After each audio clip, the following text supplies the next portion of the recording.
Hello, I welcome you all to LC Law की economics lecture series में. So today we are going to start with our lecture series of economics. आज हम कुछ basics करेंगे economics की, जैसे कि हम जानेंगे कि इकोनॉमिक्स क्या होता है, इकोनॉमिक्स के ब्रांचेस क्या क्या होते हैं, ठीक है, टाइप्स ऑफ इकोनॉमिक सिस्टम क्या होता है, सेक्टर्स ऑफ एन इकोनॉमी को हम कैसे डिवाइड करते हैं, ठीक है. तो लेट्स स्टार्ट आवर लेक्चर. सबसे पहले अगर हम बात करें कि what is economics. Economics is a subject matter that studies different economic activities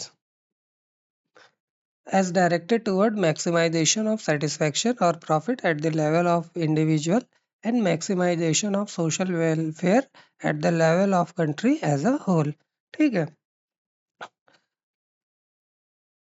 अगर इंडिविजुअल और कंट्री एज अ होल की बात करें तो इकोनॉमिक एक्टिविटीज को इकोनॉमिक्स स्टडी करता है. इकोनॉमिक एक्टिविटीज आपका क्या क्या इंक्लूड करती हैं, जैसे कि आपका है production, consumption, investment and exchange. I repeat, production,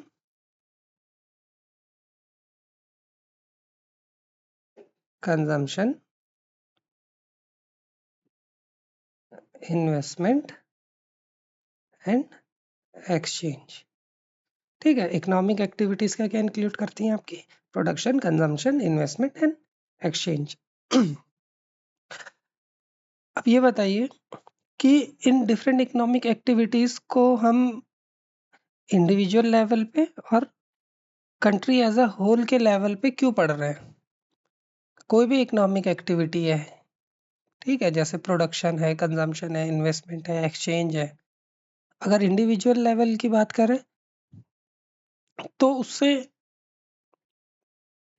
individual की क्या मोटिव रहता है कोई इकोनॉमिक एक्टिविटी परफॉर्म करने के पीछे? क्या मोटिव है? मोटिव सिर्फ इतना ही है कि वो अपना सेटिस्फेक्शन या प्रॉफिट मैक्सिमाइज कर पाए. अगर कोई प्रोड्यूसर है तो उसका मोटिव क्या होगा कि वो अपना सेटिस्फेक्शन एंड प्रॉफिट मैक्सिमाइज कर पाए. कोई कंज्यूमर है तो उसका क्या मोटिव है? उसका मोटिव यही है कि सेटिस्फेक्शन एंड प्रॉफिट मैक्सिमाइज कर पाए. आप इन्वेस्ट कर रहे हैं तो आपका मोटिव यही है ना कि आप अपनी इन्वेस्टमेंट से सेटिस्फेक्शन एंड प्रॉफिट ले पाए. आप एक्सचेंज कर रहे हैं, exchange in the form of goods and services. तो इन सब के पीछे रहता है कि आपकी एक डिजायर होती है. क्या डिजायर? कि आप अपना सेटिस्फेक्शन और प्रॉफिट मैक्सिमाइज कर पाए. ठीक है. अगर यही सारी इकोनॉमिक एक्टिविटी को हम कंट्री एज अ होल के लेवल पे पढ़ते हैं तो वहां पर हमारा मोटिव होता है कि वेलफेयर मैक्सिमाइज करना इंडिविजुअल लेवल पे. ठीक है. एक प्रोड्यूसर है, एक कंज्यूमर है. सपोज करिए प्रोड्यूसर मैं हूँ, कंज्यूमर आप है. मैं प्रोड्यूस कर रहा हूँ कार, आप कंज्यूम कर रहे हैं कार ही को. मेरा क्या मोटिव होगा बताइए? मेरा प्रॉफिट मैक्सिमाइजेशन होगा ना. मोटिव. आपका मोटिव क्या होगा? आपका मोटिव होगा कि सेटिस्फेक्शन मैक्सिमाइज हो पाए. उसी तरीके से कंट्री लेवल की बात करें तो वहाँ पर बहुत सारे प्रोड्यूसर होंगे, वहीं पर बहुत सारे कंज्यूमर होंगे. इन सब का मोटिव क्या होगा कि प्रॉफिट को मैक्सिमाइज करें, सेटिस्फेक्शन को मैक्सिमाइज करें, ताकि क्या हो? सोशल वेलफेयर हो, है ना. सोशल वेलफेयर इसलिए हो रहा है क्योंकि कंट्री लेवल पे बात कर रहे हैं, यहाँ पर इंडिविजुअल की बात कर रहे थे तो इसलिए प्रॉफिट एंड सेटिस्फेक्शन की हम बात कर रहे थे. अगर एक और चीज अगर आपने नोट करी हो कि इकोनॉमिक्स ये भी स्टडी करता है कि how we are going to allocate our scarce resources to satisfy unlimited wants. तो इस लाइन का क्या मतलब है? Let me erase this thing. आप ये बताइए,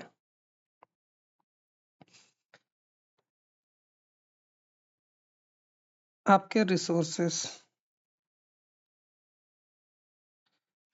क्या क्या होते हैं? लैंड होता है, लेबर होता है, कैपिटल मान लीजिए, ठीक है। और आपकी वांट्स है, wants as a consumer, as a producer, क्या वो लिमिटेड है? नहीं ना, प्रोड्यूसर चाहेगा कि उसका प्रॉफिट बहुत ज़्यादा मैक्सिमाइज हो।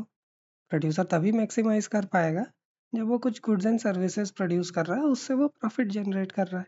आप एज अ कंज्यूमर, आपका भी सेम रहता है कि आप अपने सेटिस्फेक्शन मैक्सिमाइज कर पाए। बट ये सोचिए कि ये प्रोड्यूसर है, ये कार प्रोड्यूस कर रहा है, इसको फैक्ट्री एक स्टैब्लिश करनी है। वो लैंड देख रहा है, ठीक है, आइडल लैंड देख रहा है। वो चाह रहा है कि उसके पास एक डिजायर्ड स्किल सेट लेवल हो, जिन लेबर के पास उनको हायर करे। उसको कैपिटल चाहिए, capital in the form of latest technology and all, ठीक है। तो ये बताइए, यहाँ पर जो मैंने ये रिसोर्सेस की बात करें, क्या उसके पास इतने रिसोर्स हैं कि वो पूरा का पूरा एक स्टेट में एक फैक्ट्री स्टेब्लिश कर ले? चलिए आइडियली मैं बोलता हूँ कि वो कर ले। क्या उसके पास इतना कैपिटल है in the form of money, या इतनी टेक्नोलॉजी है कि इतने बड़े स्केल पे वो ये सारी चीजें कर पाए? क्या उसके पास इतना बड़ा लेबर फोर्स है? नहीं, है ना। तो उसकी वांट्स क्या है? अनलिमिटेड है। तो इकोनॉमिक्स ये भी स्टडी करता है कि हम कैसे अपने लिमिटेड रिसोर्सेस को एलोकेट करें। एलोकेट एज इन कि उनका हम कैसे यूज करें ताकि हम अपनी जो वांट्स हैं उसको सेटिस्फाई कर पाए, ठीक है। तो आई होप कि आपके economics as a subject matter क्या स्टडी करना चाह रहा है आपको क्लियर हो गया होगा। अगर हम एक क्विक रिकैप करें तो इकोनॉमिक एक्टिविटी, ठीक है, इंडिविजुअल लेवल पे, कंट्री लेवल पे। इंडिविजुअल लेवल पे maximisation of satisfaction and profit, country level पे सोशल वेलफेयर, और एलोकेशन ऑफ रिसोर्सेस। स्केयर मतलब रिसोर्सेस, ये टर्म आप याद रखिएगा, ये इंपॉर्टेंट टर्म है। Allocation of scarce resources to satisfy unlimited wants.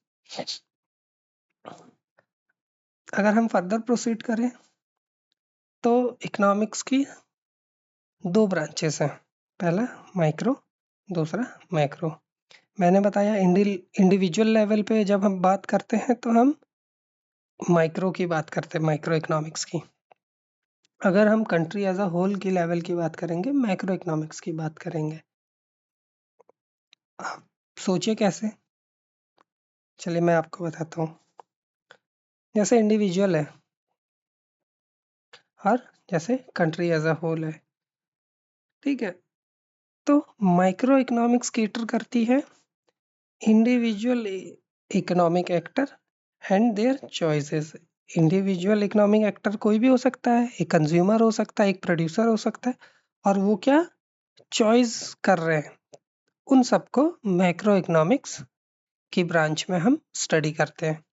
उसी तरीके से बहुत सारे प्रोड्यूसर और बहुत सारे कंज्यूमर मान लीजिए, और उनसे होने वाले इफेक्ट्स को हम मैक्रो इकोनॉमिक्स में, जब हम बड़े लेवल पे बात करते हैं, यहाँ पर ग्लोबल ट्रेंड्स होते हैं, है ना। ग्लोबल ग्लोबल ट्रेंड्स जैसे एम्प्लॉयमेंट का, अनएम्प्लॉयमेंट का,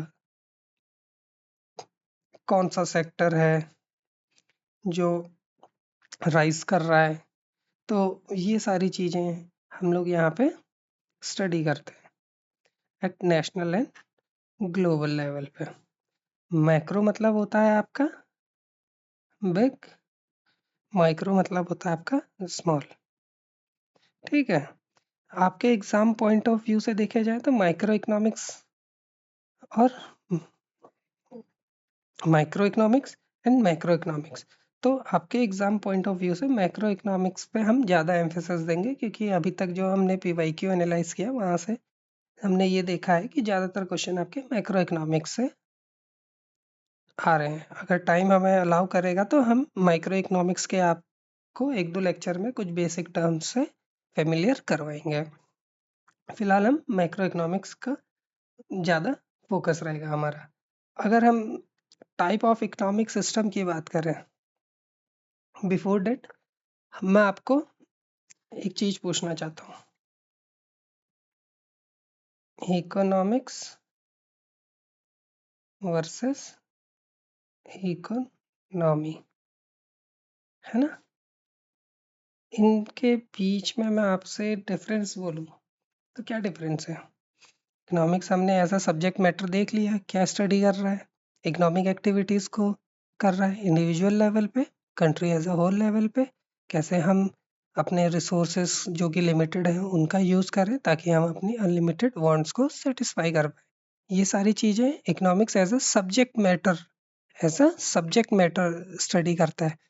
यही सारे कंसेप्ट का अगर हम एप्लीकेशन देखें, जब हम एप्लीकेशन ऑफ इकोनॉमिक्स की बात करते हैं तो हम इकोनॉमी की बात कर रहे होते हैं। मतलब जो भी हमारे कंसेप्ट इकोनॉमिक्स में है उसका हम अप्लाई कर रहे हैं तो हम किसकी बात करेंगे? तब इकोनॉमी की बात करेंगे। फॉर एग्जांपल मैंने बोला प्रोड्यूसर की बात करी ना, जैसे प्रोड्यूसर का क्या मोटिव है? Profit maximisation. ये क्या है? कंसेप्ट है एक तरीके से कि उसका मोटिव है प्रॉफिट मैक्सिमाइजेशन का। अब ये बताइए कि इंडियन इकोनॉमी है ना, इंडियन इकोनॉमी है, मैं वहाँ पर इस कंसेप्ट का यूज़ कर रहा हूँ, मतलब अप्लाई कर रहा हूँ, तो तब हम इकोनॉमी की बात करते हैं। मोटा मोटी आप इतना ही याद रखिए कि एप्लीकेशन ऑफ इकोनॉमिक्स इकोनॉमी है।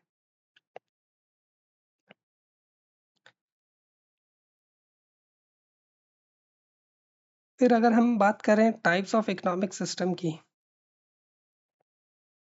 Economic system out of the blue नहीं इमर्ज हुआ। Out of the blue emerge ना हुआ नहीं हुआ बोलने से मेरा क्या मतलब है? मेरा ये मतलब है कि हमारे पास 3 क्वेश्चन थे, जैसे what to produce, how to produce, for whom to produce. I hope कि बहुत बेसिक क्वेश्चंस हैं, आपको ये समझ में आ रहे होंगे, है ना? What to produce, how to produce, for whom to produce. इन सबको आंसर करने के लिए हमारे 3 तरीके के इकोनॉमिक सिस्टम का इमर्जेंस हुआ। पहला जिसे हम कैपिटलिज्म बोलते हैं, दूसरा जिसे हम सोशलिज्म बोलते हैं, तीसरा जिसे हम मिक्स्ड बोलते हैं। कैपिटलिज्म में क्या होता है? प्राइवेट ओनरशिप देखी जाती है रिसोर्सेज की। मैं एक्सप्लेन करूंगा आपसे फर्दर, डोंट वरी। इसमें क्या होता है? सोशल ओनरशिप होती है रिसोर्सेज की। इसका एग्जांपल यूएसएसआर है, इसका एग्जांपल यूएस है। मिक्स्ड इकोनॉमी में दोनों के कैरेक्टरिस्टिक्स आपको देखने को मिलते हैं, इसका एग्जांपल है इंडिया। चलिए अब हर एक को हम थोड़ा सा डिटेल में पढ़ते हैं। ये 3 क्वेश्चन आप ध्यान में रखिए, है ना? ये 3 क्वेश्चन आपके इम्पोर्टेंट है।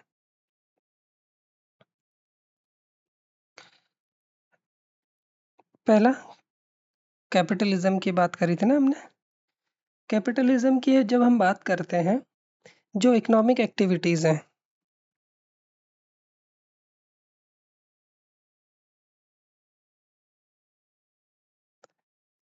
जो इकोनॉमिक एक्टिविटीज हैं are left to the free play of market forces, left to the free play of market forces. Market forces से मेरा क्या मतलब है? Demand and supply. As a producer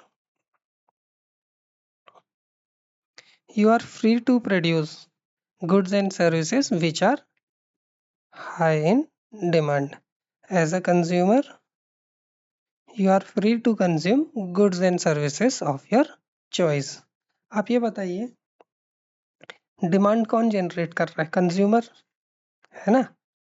consumer क्या जनरेट कर रहा है? डिमांड। तो ये बताइए,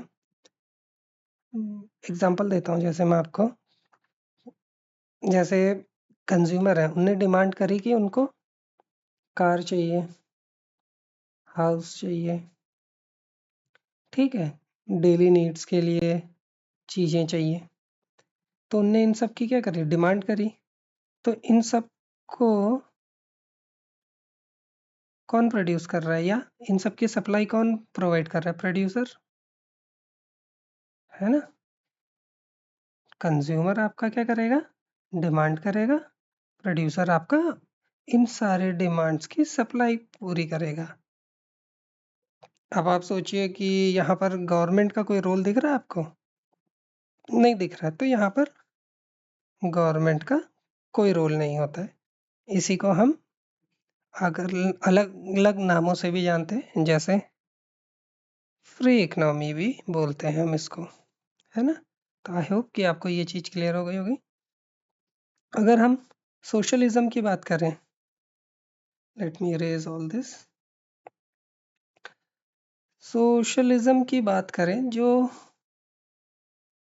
हमारी इकोनॉमिक एक्टिविटीज़ हैं,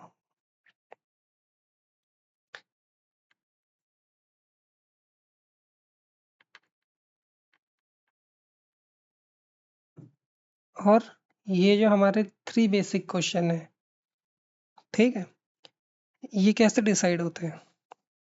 ये कोई गवर्नमेंट डिसाइड करती है।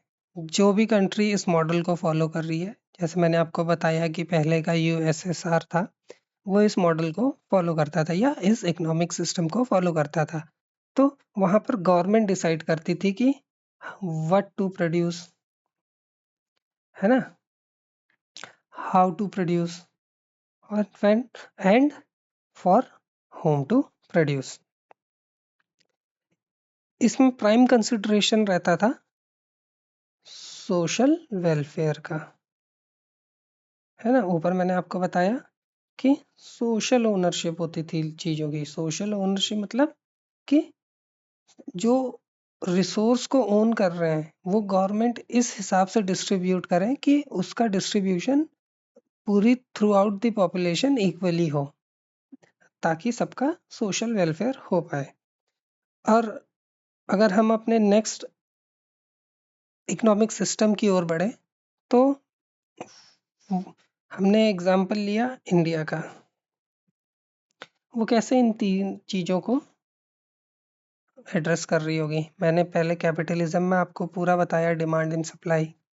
फिर सोशलिज्म में बताया गवर्नमेंट कैसे इकोनॉमिक एक्टिविटी को कंट्रोल कर रही है। तीसरा आता है mixed economic system. Mixed economic system का एग्जांपल है हमारी कंट्री इंडिया, ठीक है। आप ये बताइए, 1991 के रिफॉर्म से पहले इंडिया भी काफ़ी हद तक सोशलिज्म के पैटर्न को फॉलो करती थी। सोशलिज्म के पैटर्न को फॉलो करती थी। एलपीजी रिफॉर्म के बाद आपने देखा कैपिटलिस्ट प्लेयर्स की एंट्री हुई इंडियन इकोनॉमिक सिस्टम में। बट हमने यहाँ बात करी कि मिक्स्ड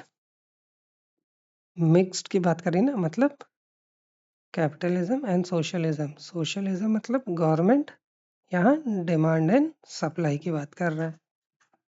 अब ये बताइए कि ये दोनों चीज़ें इंडियन इकोनॉमी में कैसे ऑपरेट कर रही हैं। जैसे मैं आपको एक एग्जांपल दूं, जैसे आप आईपीएल देखते हैं, है ना, वो क्या है, एक कैपिटलिज्म का ही फॉर्म है। गवर्नमेंट ने नहीं उसको स्पॉन्सर किया है, गवर्नमेंट ने नहीं वो लीग क्रिएट करी है, वो किसने की है, प्राइवेट इंडिविजुअल ने। डिमांड थी इंडिया में व्यूअर्स की, ठीक है, तो उस डिमांड्स को कैटर किया है किसी प्राइवेट प्लेयर ने। अब ये बताइए कि इसमें कोई मिस हैपनिंग होगी, ठीक है, मान लीजिए आईपीएल कंडक्ट कराते समय लास्ट टाइम आपने देखा कि एक जैसे पहलगाम टेररिस्ट अटैक हुआ, तो गवर्नमेंट का इंटरवेंशन आया ना वहाँ पे। उन्हें क्या किया कि कुछ टाइम के लिए उसको सस्पेंड किया गया आईपीएल को, या कुछ मैचेस शिफ्ट करे गए। तो यहाँ पर गवर्नमेंट प्ले में आई ना। तो गवर्नमेंट क्या यहाँ पर रूल है उसका, एक बैलेंस, ठीक, एक बैलेंस प्रोवाइड करने का क्या है, रोल है गवर्नमेंट का। आई होप कि आपको क्लियर होगा। यहाँ पर मिक्स्ड इकोनॉमी में गवर्नमेंट एक बैलेंस प्रोवाइड कर रही है। बाकी आपका कैपिटलिज्म का आपका मैंने आपको बताया कैसे मैकेनिज्म ऑफ वर्किंग वो यहाँ पर हो रहा है, और सोशलिज्म का जो मैकेनिज्म है वो कैसे हो रहा है, मैंने आपको आईपीएल का एग्जांपल देके गया कि वो कैसे सस्पेंड कराया गया कुछ टाइम के लिए। तो गवर्नमेंट ऐसे स्ट्राइक कर रही है बैलेंस। अगर हम सेक्टर्स ऑफ इंडियन इकोनॉमी की बात करें, इंडियन इकोनॉमी बोलिए या अमेरिकन इकोनॉमी बोलिए, रशियन इकोनॉमी बोलिए, पाकिस्तानी इकोनॉमी बोलिए, तो सारी इकोनॉमी को हम all over the world 3 sector में बांटा गया है। पहला प्राइमरी सेक्टर, दूसरा सेकेंडरी सेक्टर, तीसरा टर्शरी सेक्टर। प्राइमरी सेक्टर क्या इन्वॉल्व करता है, extraction and production of natural resources. जो भी हमारे नेचुरल रिसोर्सेज हैं जो हमें नेचर ने प्रोवाइड किया है, उसका एक्सट्रैक्ट करना, एक्सट्रैक्ट मतलब यूज करना,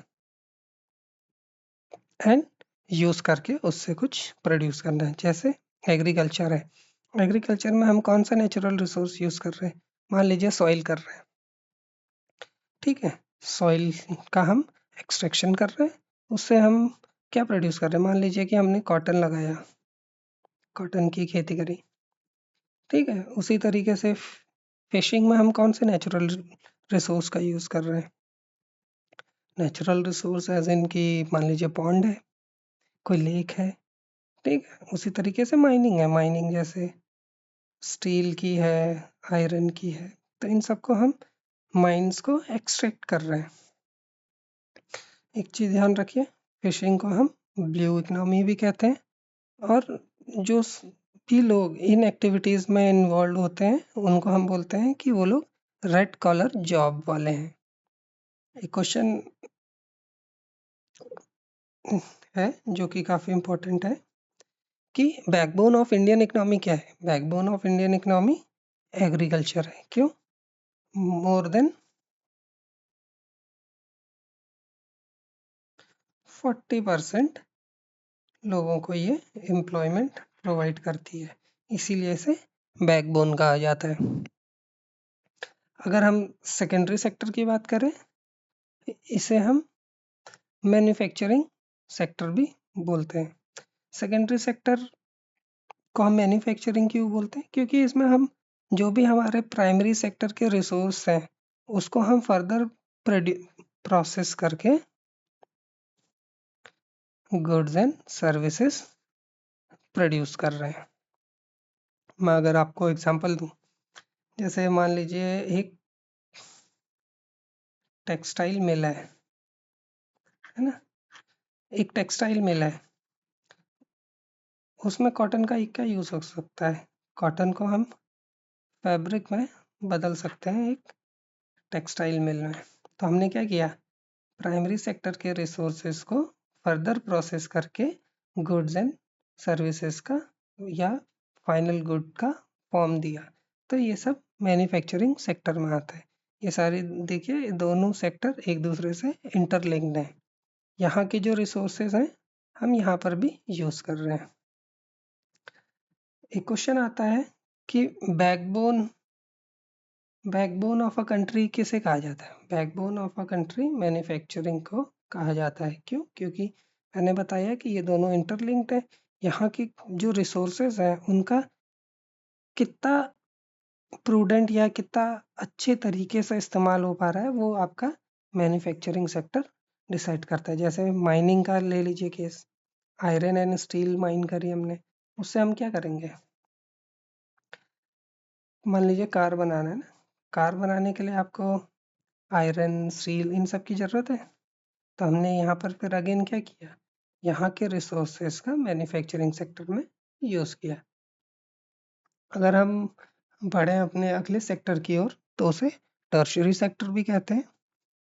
ठीक है, और इसमें कौन कौन सी एक्टिविटीज़ इन्वॉल्व है आपकी? जैसे टीचिंग है, ट्रांसपोर्टेशन है, बैंकिंग है। जैसे मैं आपको यहाँ पर पढ़ा रहा हूँ, मैं आपको क्या कोई नेचुरल रिसोर्स का एक्सट्रैक्शन करके दे रहा हूँ या मैं कुछ बना के दे रहा हूँ? मैं बेसिकली आपको टीच कर रहा हूँ। ये क्या है? सर्विस है। आप मान लीजिए दिल्ली से XYZ जगह जा रहे हैं, आप ट्रेन का यूज़ कर रहे हैं, तो आप ट्रांसपोर्टेशन मतलब रेलवेज की सर्विसेज का यूज़ कर रहे हैं।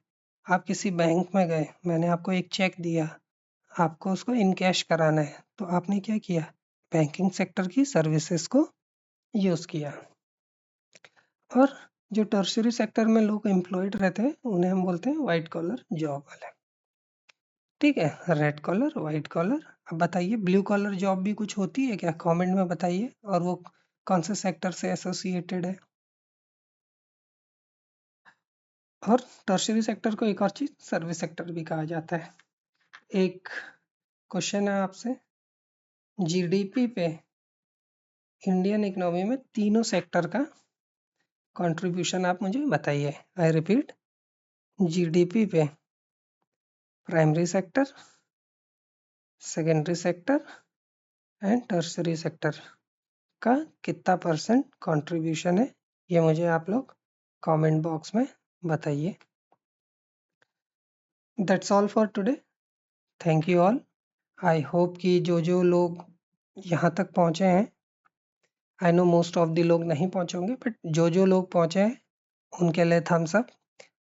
इससे ये प्रूव होता है कि आप लोग अपनी प्रिपरेशन को लेकर सीरियस हैं।